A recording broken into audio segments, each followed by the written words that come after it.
Hello, everybody. I'm very happy to be introducing this time Davide Quadrio and Mia Yu for the last appointment of the public program dedicated to Chen Zhen, to the show Short Circuits. The name of the series is Eternal Misunderstanding, and the title of this talk is Engaging Global China, Then and Now. Davide Quadrio, who co-curated this series, is a curator based in China and Europe since 25 years.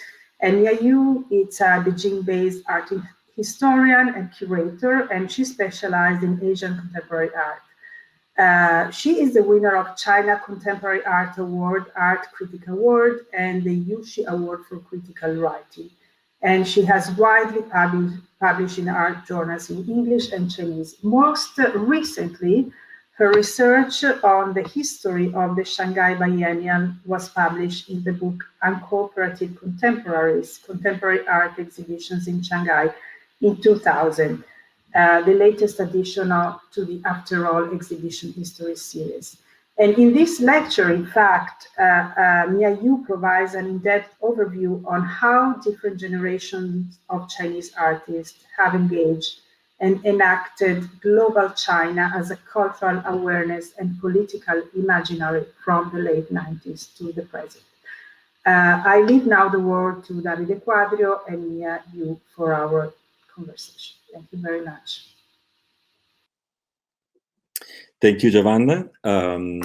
Hello, Mia. So happy that we have a conversation. You're the third of the conversation we had about China in this very critical moment, in the years of Chen Zhen. So the beginning of the 90s until the 2000s, and we had two exceptional speakers. We had Wan Xin from New York, who talked actually about some of the rituality and religiosity, that is embedded in Chen Zhen's works, and some of the derivative, let's say, influences, in the next generation of artists, including some of the very young ones from China. Franziska Koch actually talked more about, and you know her as well, of course, talked about the vice versa moment, so how China entered basically the, Europe and the States, and a sort of overview. So today with you, we are extremely happy that we're gonna get actually into, starting for sure from Chen Zhen, that we get into what happened next, and which kind of, not really heritage, but it's more like legacy, that Chen Zhen and the generation of international global Chinese artists caused somehow in returning back to China at the beginning of the 2000s. So I'm very happy to lead this conversation. I give you the stage without further ado, and thank you very much to be part of it with us.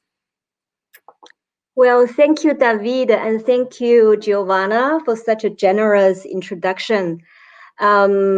I feel it's such an honor to be invited to speak at HangarBicocca on the occasion of a Chen Zhen retrospective. It's particularly an honor to be introduced by David, someone that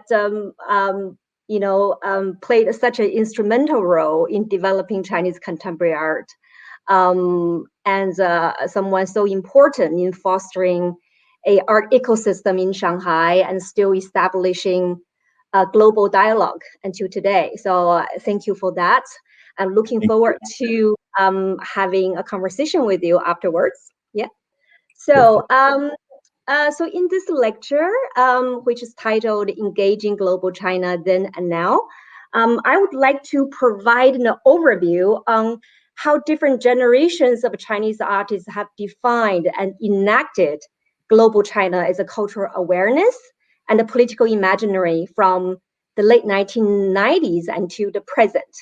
So the 1990s witnessed a rise of Chinese diaspora artists such as Chen Zhen to the international art scene with the thought-provoking works that examine the complexities of cross-cultural negotiations, And Chen Zhen was certainly one of the most prominent members of this generation.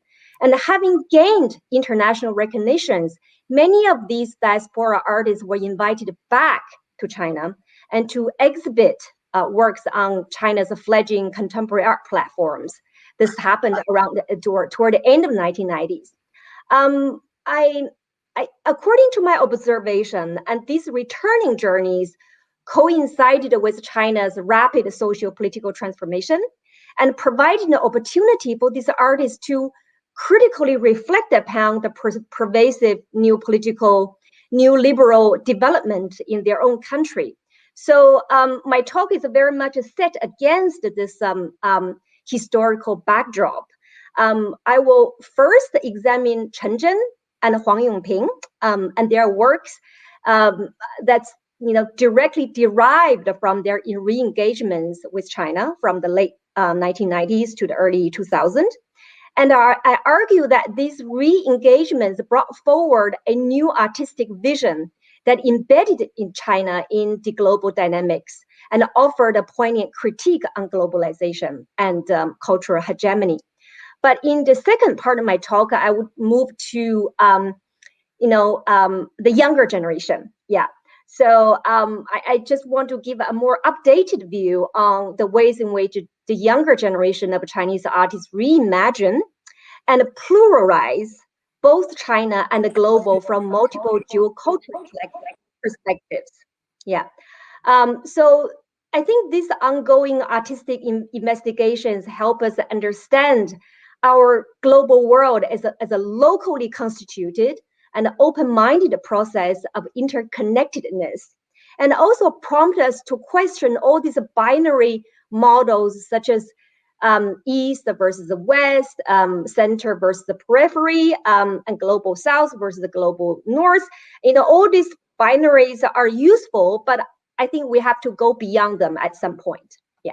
So next slide, please. Yeah, so the first part, engaging global China circa 2000, eternal misunderstanding and eternal understandings. So next slide. Yes, this one. So the first part of my talk will start from Chen Zhen and Huang Yongping, who are both pioneering figures of China's post-cultural revolution avant-garde in the 1990s. They were prominent members of the first generation of Chinese artists living abroad. Born in 1955, Chen Zhen moved to Paris in 1986 and lived there until he passed away in 2000. Huang Yongping was born in Xiamen in 1954, and in 1989, Huang Yongping participated in Magicien de la Terre, which is a groundbreaking exhibition at the Centre Pompidou. And for the first time, they invited artists from the global South and exhibit along the European and American artists. So as Huang Yongping was in Paris preparing for the show, the Tiananmen Square incident took place, and Huang Yongping decided to make Paris his permanent home, and he passed away there in 2019. So active internationally since the 1990s, both artists were inextricably concerned with their identity as a Chinese artist living abroad. And they examined the process of a cultural identification against the backdrop of multiculturalism in the West and a fast-paced globalization. So for Chen Zhen, the next slide, please. Yes, so for Chen Zhen, the state of living between different cultures was described by him as trans experience.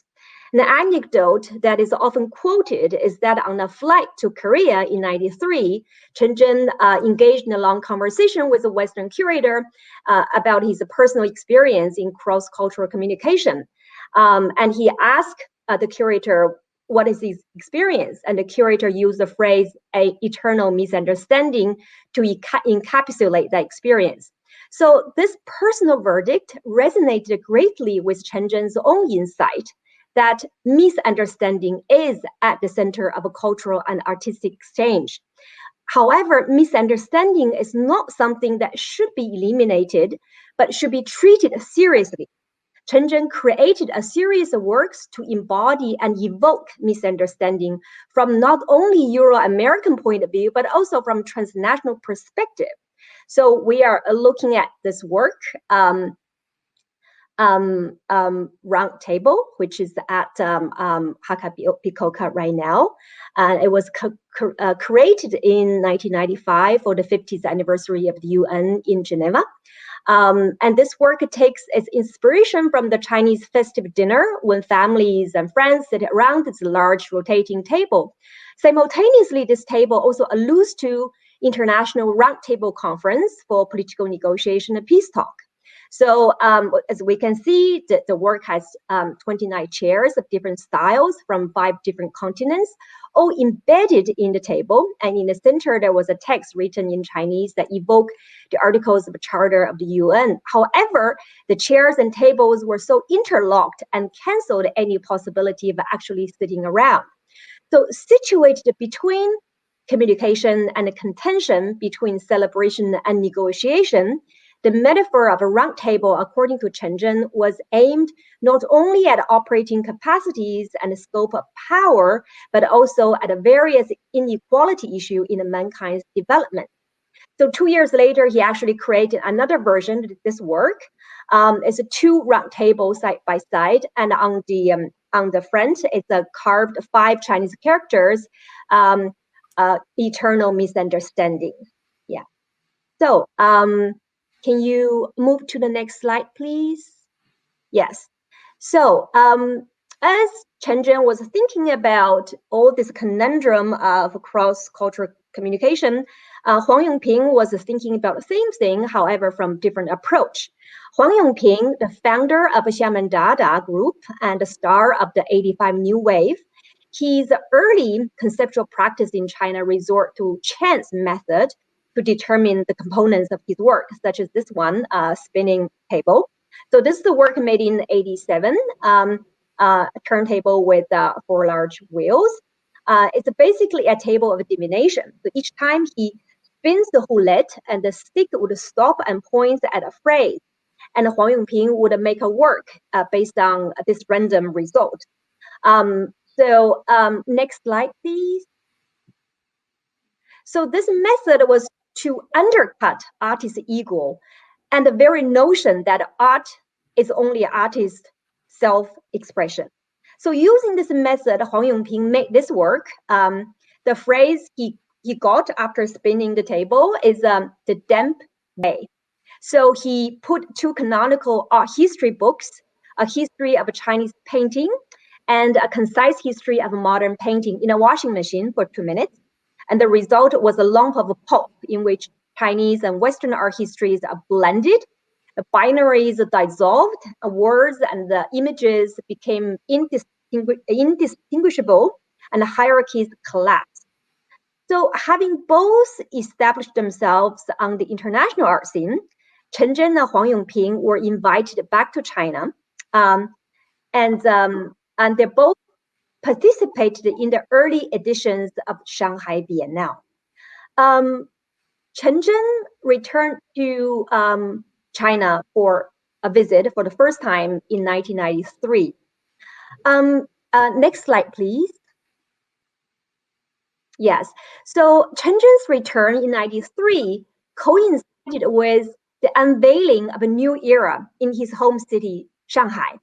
So between 1990 to 94, Chinese leader Deng Xiaoping made a frequent inspection tours in Shanghai, and he emphasized that this city should be the head of the dragon for China's reform and opening up. So Deng Xiaoping's strategic direction launched Shanghai into an unprecedented acceleration. So you see, having grown up in the 60s and 70s, Chen Zhen had a vivid memory of the Cultural Revolution and the hardship of daily life in Maoist China. However, he encountered a radically different Shanghai, dynamic, radically changing, and increasingly materialistic. So everything in Shanghai was in a constant flux in the 90s. The historical neighborhood was disappearing to make room for a real estate development, and the refurbished Bonn area and the Pudong new area conjured up urban skyline like the phantasmagoria of tomorrow. So for Chen Zhen, the combination of a personal memory of the past, exhilaration of the present, and the intense doubt for the future ushered him into an experience which he described as short circuit. It's a metaphor, which is the title of the exhibition at the retrospective. Short circuit is the metaphor for the process of intended and unintended understanding, and the lost in misunderstanding, and regaining new ones. So it's a negotiating powers and also reconciliating differences. So I think the short circuit is not about one-time action or one-time experience, but it's very much this process that he's emphasizing. So if diasporic experience of living in Paris meant, give a kind of his first understanding of a short circuit, coming back to Shanghai added new complexities to this perpetual motion.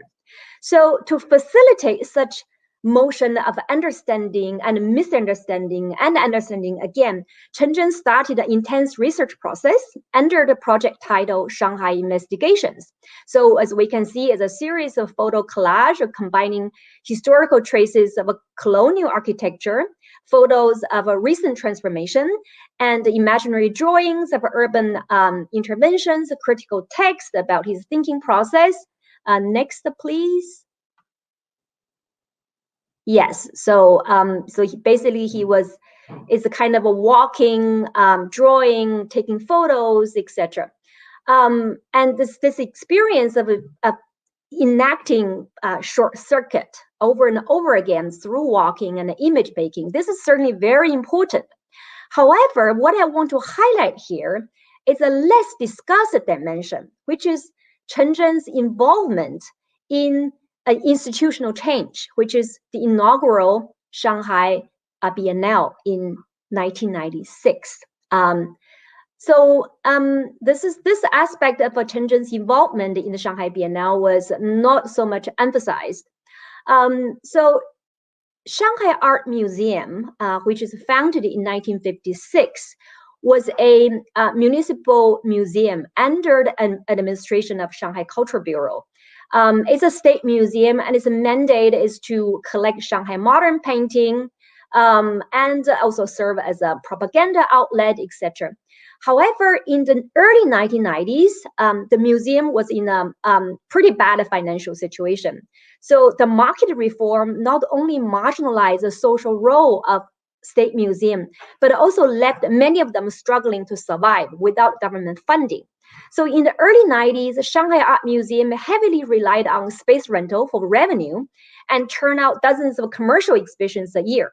So, however, on the same time, on the international arena, the 90s witnessed the inauguration of a string of biennales, triennales in major cities across Asia, such as Guangzhou Biennale, Taipei Biennale, Asia Pacific Triennale, and to the acceleration of a marketization and new liberal development in Shanghai. It's at this mode of a constantly seeking for international approval and connect sort of so-called 接轨, connecting track to all international norms. So for the management at the Shanghai Art Museum, establishing a biennale at their museum is an enticing idea. One, it can provide an opportunity to bring different kinds of contemporary art forms to the museum. Two, it's also an opportunity to modernize this very backward state museum. And simultaneously, they are looking around. There are all these independent art spaces like Biz Art, popping up, commercial galleries, start to open in Shanghai. However, for a state museum, exhibiting installation, video, and other contemporary art forms are still a taboo. So, for many progressive art officials at museum to establish a sustainable state-sponsored platform to exhibit contemporary art was really this priority. However, it's a challenge. It takes really careful navigation through the political bureaucracy in the state cultural bureaus. Based on personal friendship and informal network, Shanghai Art Museum's management invited a number of Chinese expatriate artists, including Chen Zhen, as a consultant on how to set up a biennale in this museum. So each time Chen Zhen returned to Shanghai in the mid-1990s, he would spend a substantial time with the management at the Shanghai Art Museum. And he provided the museum staff an international vision by recounting his personal experience of participating in exhibitions overseas. And his narrative really brought courage to the people at the museum. So the goal was secretly set. That is to establish a Shanghai Biennale in 1996. However, they want to make it a true international event by 2000. The more ambitious the vision was, the more conservative the initial step had to be. This is the paradox of a success in China's political culture. And the museum director just understood this too well. So in 1996, Shanghai Art Museum inaugurated the first edition of the Shanghai Biennale. It's primarily focused on academic oil painting. It sounds really conservative, but it's really a test event to gain acceptance and win official support from Shanghai government. So to do that, the Biennale has to adopt a conservative approach. Next slide, please. Yeah, so this is the exterior of Shanghai Art Museum. It doesn't look any glamorous. The banner says 96 Shanghai Fine Art Biennale. They put a fine art there just to don't make people, they don't want to intimidate people. Shanghai Biennale sounds very bold. So they put Shanghai Fine Art Biennale to make it a soft. Next slide, please. I think, yes. However, although it looks so conservative, but the museum director, Li Xiangyang, together with Chen Zhen, decided to give the Biennale a provocative edge by displaying Chen Zhen's installation, game table, at the entrance. So this is, I think, one of the two only installations at a Biennale dedicated to oil painting. So this is a drawing of the work game table. So continuing his visual motif of the table from his earlier works, like what I just talked about, this work, a game table, was composed of a pool table with thousands of Chinese coins stacked on it. And there were chamber pots fixed underneath the table. And there were 36 wooden balls on the table, and each inscribed with one of the Chinese ancient military strategies. However, Chen Zhen inverted the rule of the game. The goal was not to pocket the balls, but to make sure that the balls did not fall into the holes. So in the context of Shanghai's economic explosion, Chen Zhen wants to highlight people's relationship with the money, while simultaneously warning them not to fall into the trap. Next slide, please. Yes. So as you can see, maybe next slide. Yeah. So this version is more or less what Chen Zhen has planned, with the chamber pot fixed underneath and the monies on the table, and it's a ball game. And however, so this installation is supposed to be displayed right in front of, right at the entrance of the Biennale, with the poster that says Shanghai 1996 Shanghai Biennale just behind it. So this prominent location at the Biennale was a symbolic gesture, both disrupting the conformist order of Shanghai Biennale, but also calling upon a more progressive future. However, the day before the opening, Chen Zhen was summoned by the municipal government and told that his work did not pass censorship. Neither chamber pot nor Chinese currency could be displayed in the state museum. So he must remove the work immediately or craft a second version of the work. So adapting quickly to the situation, Chen Zhen turned restriction into an artistic opportunity. Previous slide, please. Yes. So as you see, this is the result of the work. Chen Zhen replaced the coins with 1,000 plastic tokens and mixed with a large quantity of yellow fat. So he deliberately gave this work a messy look to show the traces of a last-minute adaptation. So the chunks of yellow fat were thrown across the game table as if on a battlefield, and balls were left stuck in the thick grease without possibility of rolling anymore. So this disorderly and dysfunctional game table significantly broke away from Chen Zhen's usual controlled aesthetics. Instead, his rough, messy appearance directly point toward the censorship as a conundrum through the combination of form and material. So Chen Zhen, this work still made history. So the game table shown at the 96th Shanghai Biennale was the first contemporary art installation ever exhibited in a state museum. And Chen Zhen's accomplishments lies in both the work alone and also how he facilitated institutional change through artistic tactics. So with this historical breakthrough, the seemingly conservative 96 Shanghai Biennale sent out a signal that change was well underway. And this Biennale in 96 widened the space of a governmental acceptance and paved the ways for a full internationalization in 2000. Next slide, please. Yeah, next.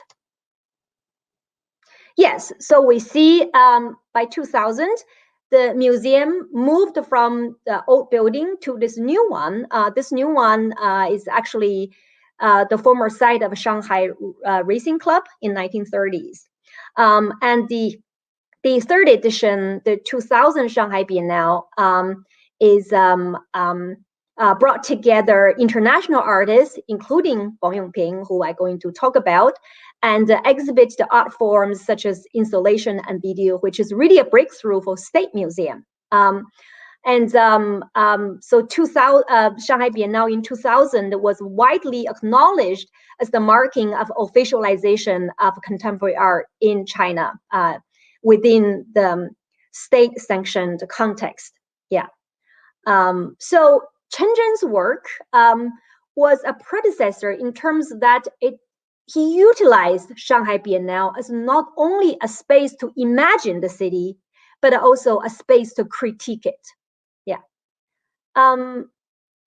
Next slide, please.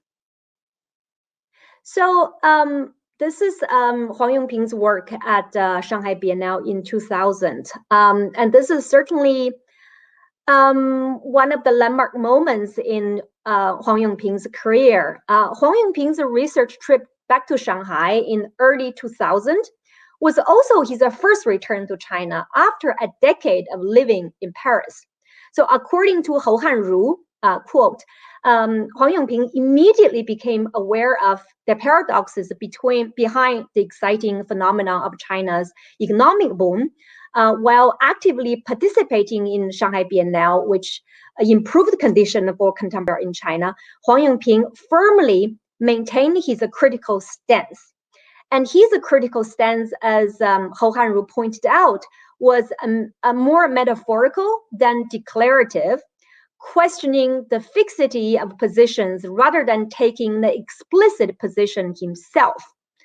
For the Biennale, he made 2 installations, each evoking the history of the site of exhibition. So entering Shanghai Art Biennale's foyer and turning right, you would encounter a colossal sand replica of a new classical building titled Bank of Sand, Sand of Bank. The structure is made out of dry sand mixed with a small quantity of cement poured into molds. It seemed firm and impressive at first sight. However, it's so vulnerable that it would slowly disintegrate over the 3-month run of the Biennale. So this ephemerality of this work acquires a critical and a metaphorical edge when we take into account that this is a replica of HSBC headquarters in Shanghai from 1920s to 1945. The former HSBC headquarters, the most prominent neoclassical landmark of Shanghai's waterfront, was built in 1923. And of course, HSBC as a company was intricately connected to the colonial trade, started from the Opium War in the mid 1840s. So this building on the Bund was the epicenter of colonial imperial commercial activities. So after the founding of a People's Republic China, this lavish colonial building turned into the municipal government of Shanghai. In 1992, it became the headquarters of a Pudong Development Bank. So Pudong Bank is a very powerful state-owned bank. Its primary mission is to raise funds for the development of a Pudong new district. So what echoed the colonial legacy of HSBC building is the history of Shanghai art, is the history of the building of Shanghai Art Museum. As I mentioned earlier, Shanghai Art Museum moved into this new venue, which used to be the British Racing Club from the 1930s. And these two buildings are located very close to each other at the heart of former Shanghai British concession. So together, these two sites connect the commercial and social network of British bankers, foreign tradesmen, and in the first half of the 20th century. So by making this a replica, Huang Yongping enacted the image and process of one colonial building slowly collapsing within another colonial structure, and set both in a state of perpetual flux and potential ruination. And it is this ambiguity of a circular referencing past and present, the Western and the Chinese, the socialist and the imperialist, the integral, if contentious relationships between these temporal or geographical distances that gives this work power. And the metaphor of ephemerality and decay conjure up a dystopian vision of Shanghai's development. So, this bank of sand is precariously poised in a state of perpetual flux and potential ruin. So just like a Chen Zhen, Huang Yongping was also seizing the opportunity of Shanghai Biennale to not only imagine the city, but critique it. Next slide, please. So this is, I mentioned this, Huang Yongping did two works. So one is colossal sand structure. The other is barely noticeable and is embedded in the museum architecture. So in the foyer area in the northern gate in the museum, Huang Yongping removed the shade of a ceiling lamp and replaced it with a new shade that resembled a pith helmet, which is a popular headgear for Victoria-era colonial officers and explorers, soldiers, and the business people in the tropical colonies.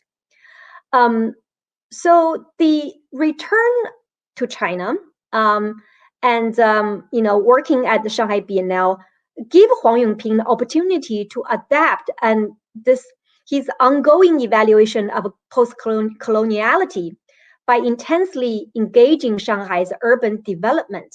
And he, just like Chen Zhen, he was able to tease out the colonial history in the site and make a connection with the current day Shanghai new liberal development.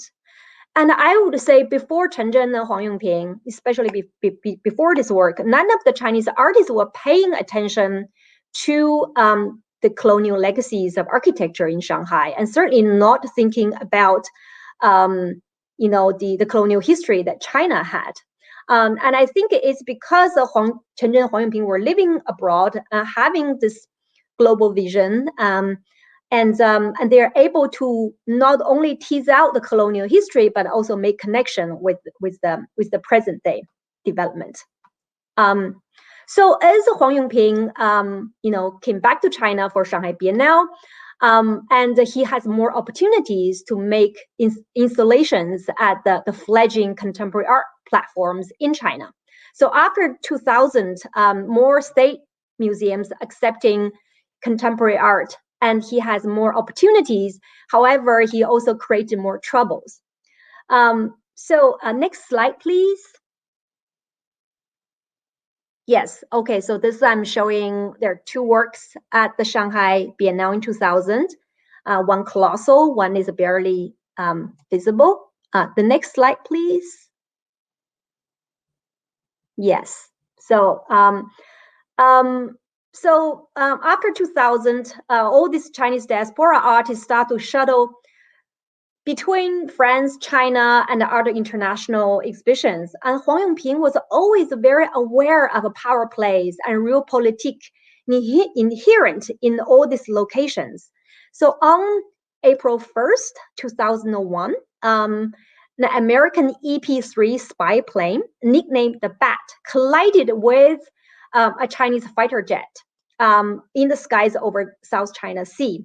After destroying the Chinese plane, the US spy plane made emergency landing on Hainan Island.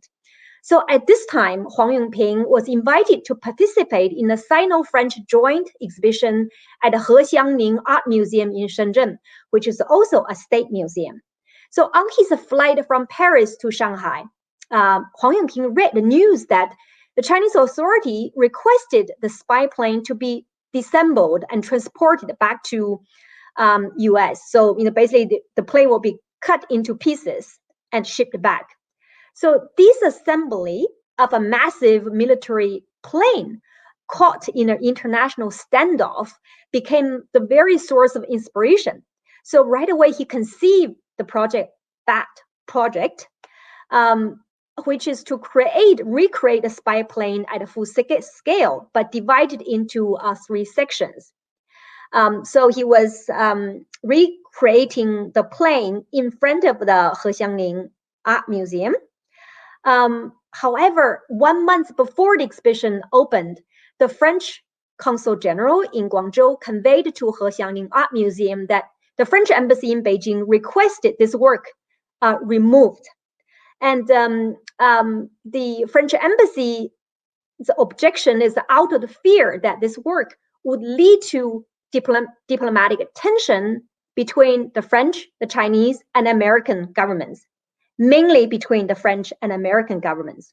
So Huang Yongping's name was removed under the pressure of a French authority, removed from all public materials, which created outcry from the artists. And they never expected they would counter censorship from not Chinese government this time, but the French government. Less than a year later, in 2002, next slide, please. Yes, so Huang Yongping was invited to present Bat project in the first Guangzhou Triennial organized by Guangdong Times Museum, also in a provincial state museum. So Huang Yongping proposed a new work titled Bat Project 2. However, as the installation outside the Guangdong Art Museum neared completion, the French consulate in Guangzhou emphasized that the consul general would not attend the opening and requested the French consulate to be deleted from acknowledgement. In the meantime, the American consulate intervened through China's Ministry of Foreign Affairs and requesting the removal of this work. So eventually, this artwork was dismantled and triggered another outcry from the artist and curator. In 2003, the third installment of the work commenced in Beijing outside a commercial plaza, which is funded by a real estate company. However, it was also canceled during potential safety problem. So in the opening letter, Huang Yongping stated, quote, whether or not it had been due to the pressure from the government officials or from private patrons, whether or not it has been result of a self-censorship or state censorship, the removal of artwork from 3 exhibitions has followed the same logic, end quote. So the US spy plane is clearly a symbol of American hegemony. And the assembly is an act of power to destruct the existing order, the power formation. However, Huang Yongping never meant to use it to provoke, although the repeated censorship politicized the art further. And he just want to simply stage a situation and let the power play in between themselves. Next slide, please. Mia, you have another 5 minutes, unfortunately. It's so interesting to listen to you. Oh, sorry, 5 minutes before the presentation? Yeah, it's already like more than 40 minutes, so maximum 10 minutes, I would say.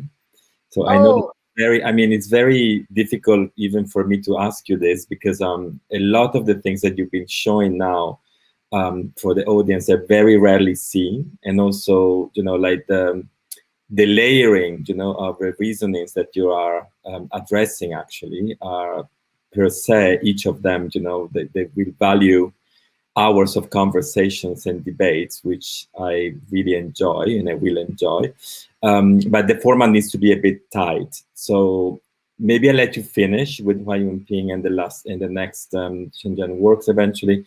But it would be good if that you can take one, to do like a jump basically. And yes, let's do a jump.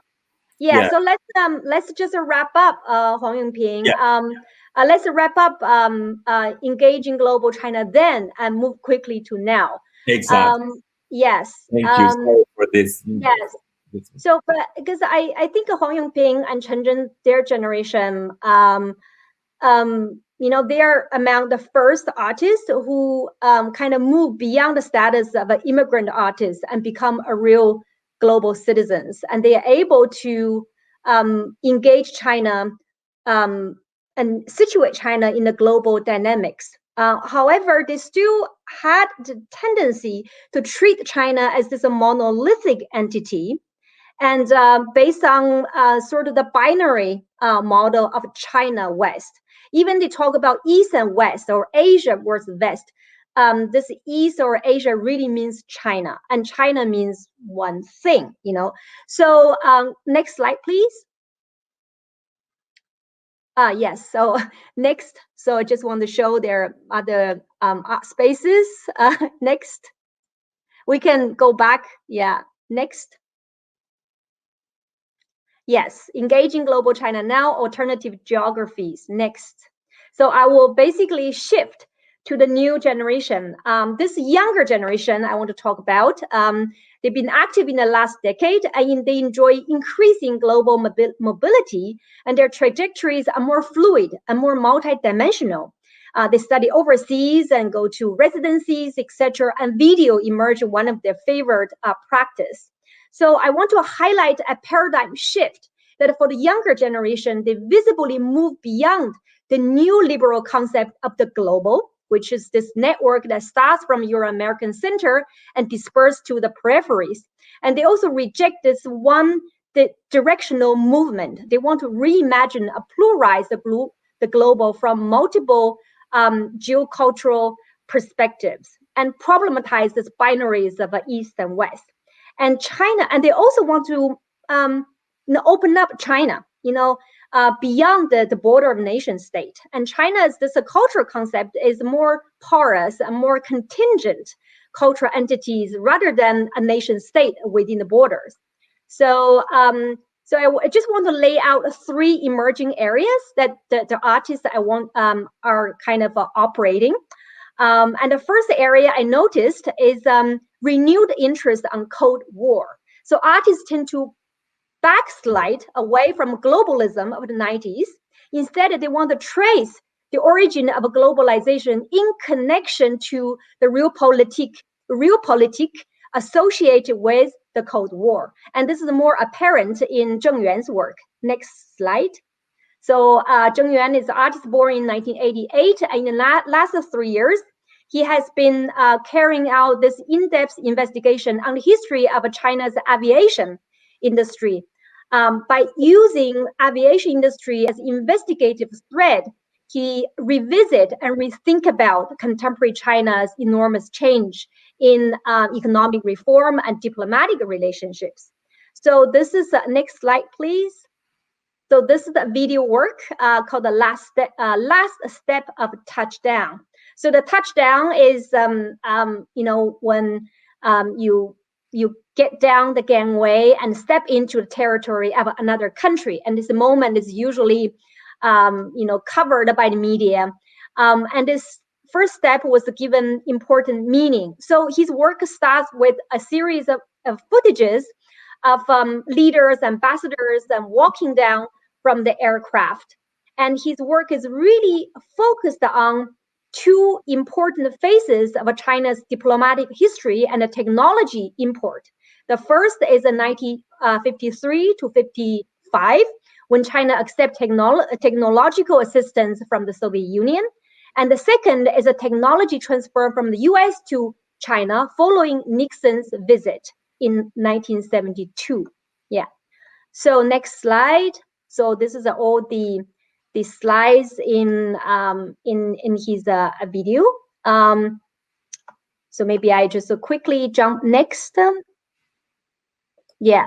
So he really wants to link the following toward the end of the Cold War or Nixon's visit to China, 1971 or 72, and then after this diplomatic relation established, what it was really important but less known is China started to import technology, media technology from the US, which has impact to media user and media artists like Zheng Yuan himself. So next slide, please. Yes, next.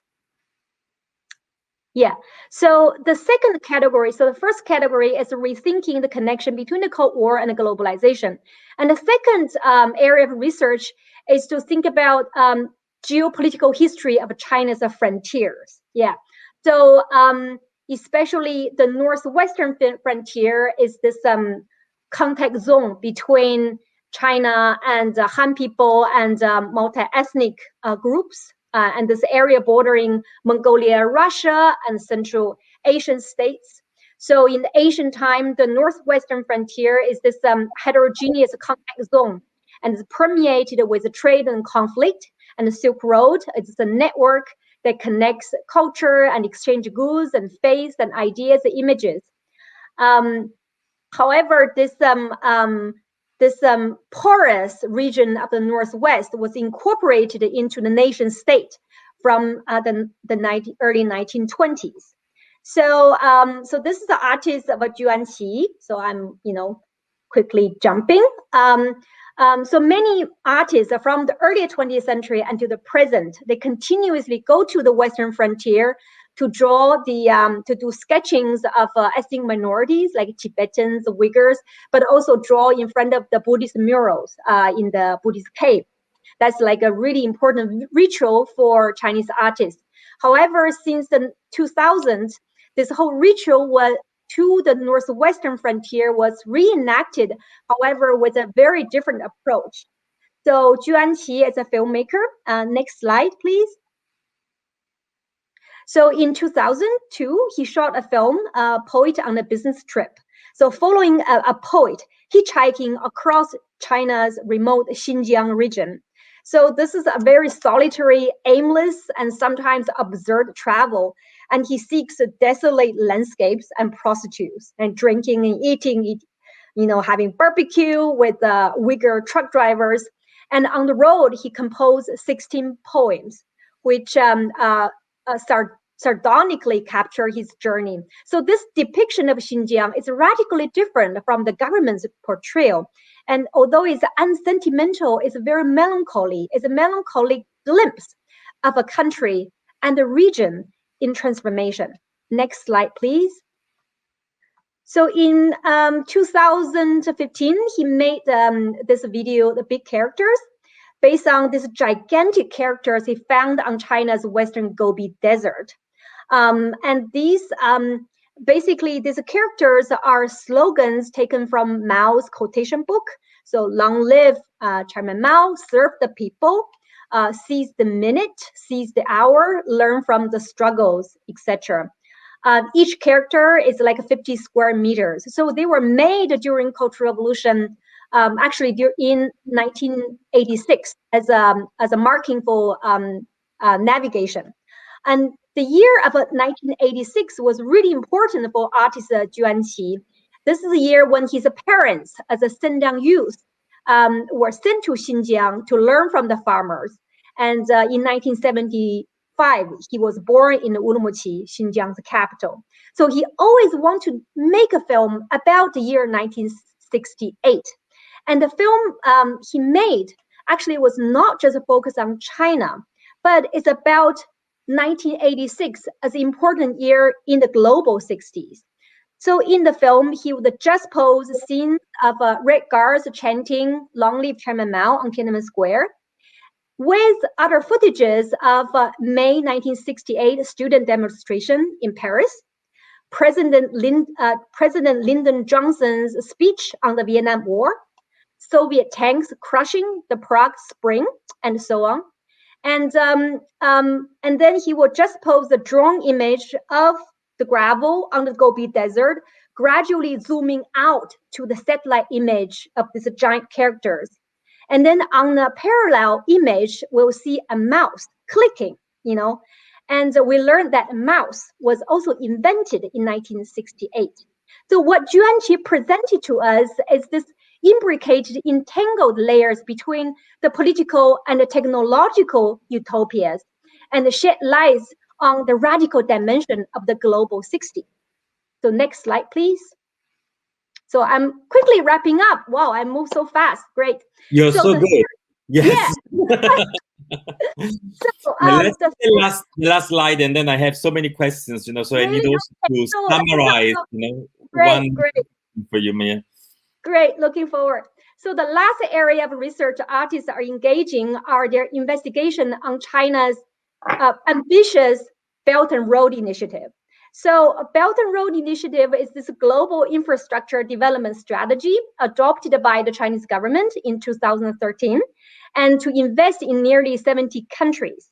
Belt, referring to the proposed overland routes of road, railroad transportation networks through Central Asia, along the ancient Silk Road. A road referring to 21st century maritime Silk Road, which is Indo-Pacific Sea routes through Southeast Asia and Middle East and to Africa. So this is basically state-orchestrated network of a global commodity of exchange, infrastructure, mega projects, enhance the transportation routes and the energy corridor, and they're designed to increase connectivity between China and the world and have a huge impact on the geopolitical shifts. So for the artists, they're interested in the fissures and frictions along this infrastructure, energy, and network. The question is, what might be the cultural and ecological consequences? And what kind of alternative geographies does it open up? I have artist Zhiying, Miss Kiki Zhiying, but I forgot to put his images. I'm so sorry. Okay. But Zhiying, he explores the environmental system in the age of global capitalization, and engage in research on subjectivity in the contemporary social culture in the global South. So he has a very interesting project called the Sculpture, which is a video. It's a focus on a recent acquisition of African sculpture in China's National Museum in Beijing. So by carefully doing research and just posing the images, and he reviews the intricate connections between China's investment in Africa and the port networks of a Belt and Road Initiative, and the transfer of African art collection from a Chinese private collector to the National Museum. So the last artist is Pu Yingwei. Very interesting, because Pu Yingwei was born in 1989. So a year of a great significance. I cannot help thinking about connecting him to Huang Yongping, the artist we discussed earlier in this talk. In the year 2000, Huang Yongping went to Paris for Magicien de la Terre. Because of a Tiananmen Square incident broke out, he remained in Paris, and he eventually stayed there permanently.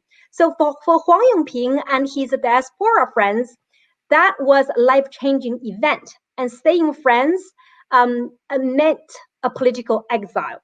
However, as an infant, Pu Yingwei in 1989 doesn't have any recollection of Tiananmen Square incident.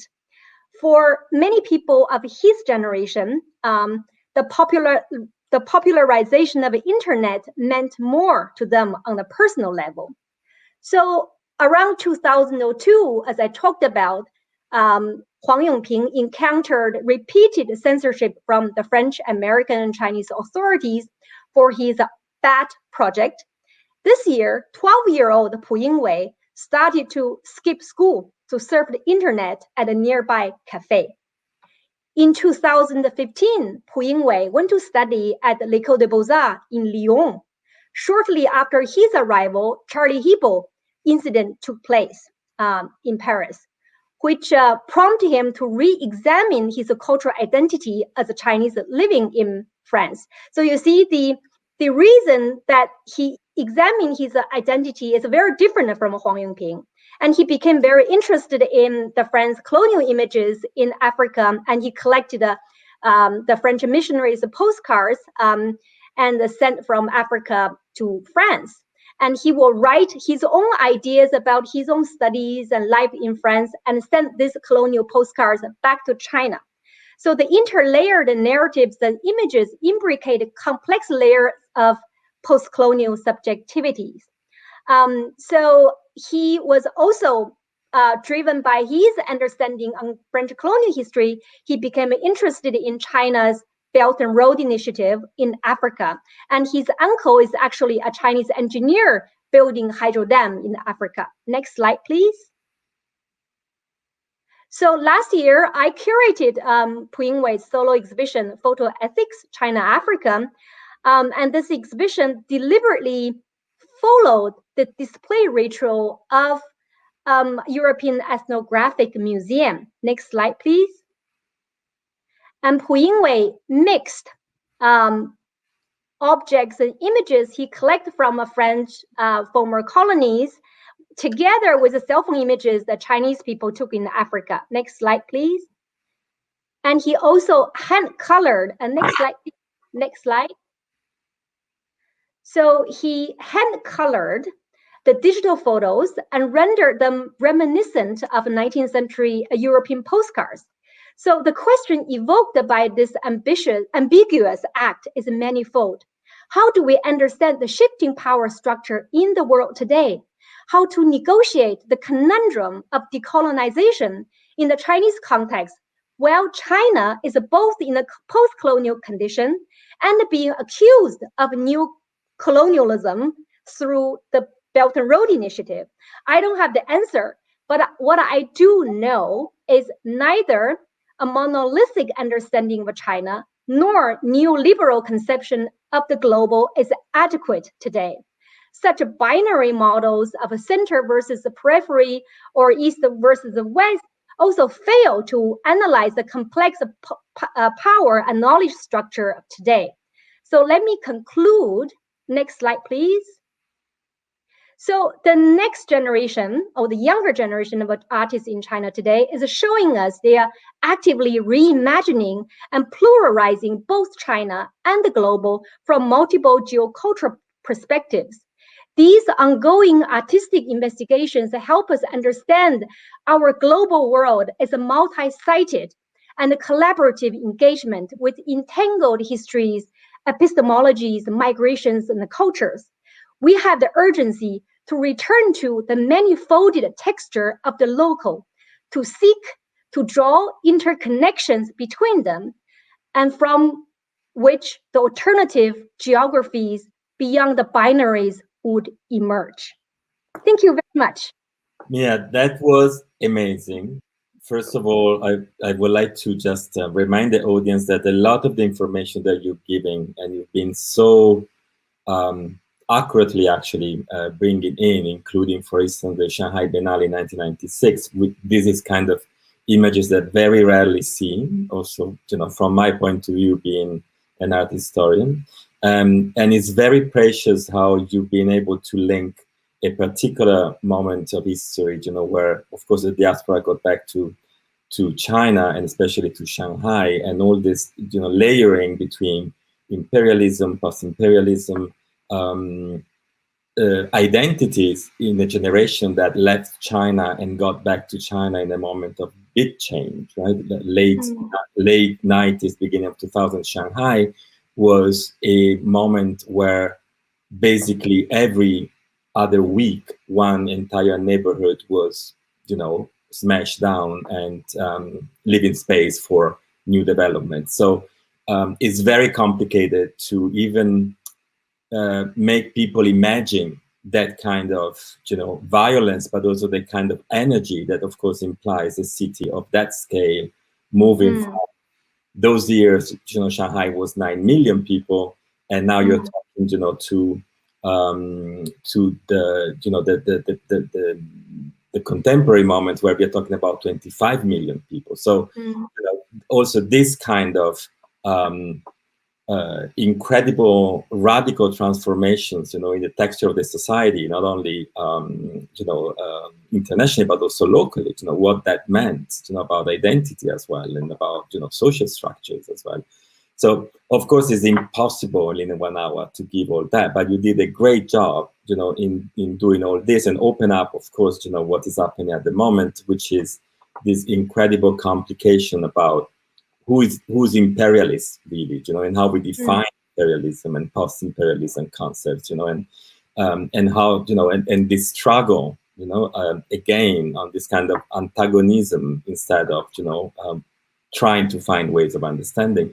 I think that the young generation of artists now are really much more into that kind of discourse, it's somehow within and outside being in China, right? So this new tension, of being inside and outside, of being Chinese, but also global Chinese, what that means. And also culturally, how many artists that we've been working the last 10 years have been studying abroad, coming back, or, how many artists are now living not necessarily in China, and actually or living deliberately in 2 places, or 3 places even, So all that created fragmentation that is, as you were rightly said, binary way of thinking, it doesn't really comply to anything. And I really thank you, because this lecture for me, it's opens so many questions, and also brings, I'm sure, to the audience this very dynamic 30 years of China, and still this idea of thinking about China as a block, or even as an historical block, or as a frozen sort of imaginary, right? So I think that what you bring in, like in little nuances and details, actually gives to the audience, as to me, a lot to think about. So we don't have really time to talk about everything. Of course. Yes. Of course, my time in China, that all the independence and the rooting into social discussions, within, the globalized and the globalizing being or making, of China. But I'm so grateful about what you brought on to us. Really many nuances of things that they're gonna keep in my mind. They're gonna stay in my mind for a while. So I thank you very much, for all this. My pleasure. Yes. Thank you. And well, I think there could be no better conclusion to our series than this talk, because it was really, I thank you very much, Mia, you, but I really also want to thank Davide, because Davide brought an overview with Xinguang, with Francisca, and with Mia that really opened up to, we could do like other 100 talk on the issue, but this last conclusion to our series, Eternal Misunderstanding, actually brought us outside of the misunderstanding, that it's not possible to have to have a dynamic view of the relationship between, let's say, European and American culture and Chinese culture. And also, what I find very interesting is the role that this new generation of artists can have in really mediating back and forward a new vision of what the role of art can be in helping society to open up and to communicate. Yes. And it was very strong. I agree with Davide, your view of the Shanghai Biennial, which we know very little about, and I'm very keen on reading the book where you contributed about that biennial. And it's so thank you so much, and I'm very happy that our public can share this deep view that Chen Zhen and his generation open up. Thank you very much. Thank you. Thank you. I just want to say something that thanks for this opportunity. And as Huang Yongping and Chen Zhen, they were, transnational agents back in the 90s. And I want to acknowledge that David was another kind of a transnational agent, facilitating global discourse. You really make me move, don't say that, Mia. It's really no, but for sure. But the point is, we are not in caste and limited within our situation and generation, because we are, keep moving and doing new things. But by understanding what different generations and perspectives are doing, we look back at ourselves and how we can achieve better projects in our next phase. Indeed. Thank you very much.